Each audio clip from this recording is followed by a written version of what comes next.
রান্না করছি। দেখুন আজকে একটা রেসিপি করছি। রেসিপিটার নাম পিঁপেকে সেদ্ধ করে নিয়েছি।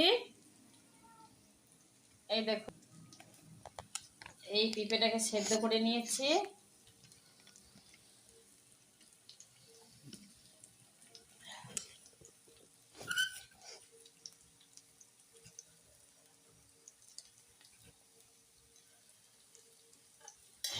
এই যে চিংড়ি দিয়েছি, শুকনো লঙ্কা দিয়েছি, পেঁয়াজ কুচি, রসুন গোটা একটা পুরো কোয়া দিয়ে দিয়েছি, শুকনো লঙ্কা 4টে, রাঁধুনি, সর্ষে জিরে একসঙ্গে ভেজে নিয়েছি বন্ধুরা। দেখুন এবার এটাকে শিলে বেটে নেবো হালকা করে।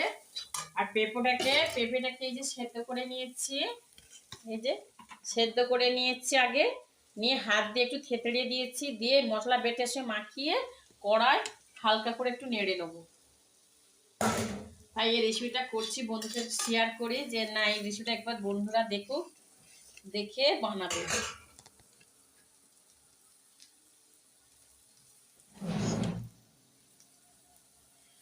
এই যে প্রায় ভাজা হয়েছে বন্ধুরা, এবার ছিলে বেটে নেবো।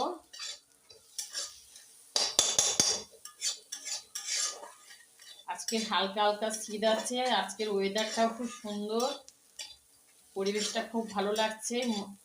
আর তোমরা নিশ্চয়ই এতক্ষণ যে যার কাজকর্মর দিকে ব্যস্ত, কে অফিস যাচ্ছে, কে স্কুলে যাচ্ছে, তাই না বন্ধুরা? এইসব কাজ সকালে মানেই প্রচুর কাজ। তাই রান্না করছি সকাল সকাল 8:30টায় রান্না হয়ে যায়, তাই একটু বললাম না রান্না দেখাই বন্ধুদের।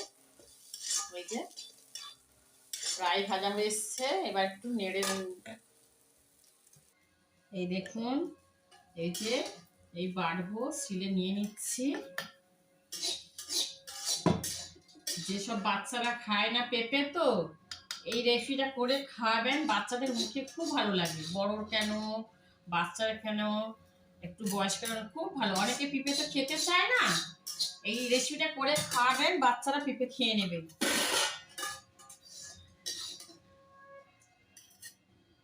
তাই বন্ধুরা তোমাদের দেখাচ্ছি, একটু কড়াই নেড়ে আর এই মাখবো। পেঁপেটা সেদ্ধ করে নিয়েছি, নিয়ে একটু থেড়ে নিয়েছি, প্রথমেই বলে দিয়েছি, তাও আবার বলে দিচ্ছি। আমার মেয়ে এরকম খেতে চায় না পেঁপে, এরকম করে দিলে আমার মেয়ে চেটে পুটে খেয়ে নেয়।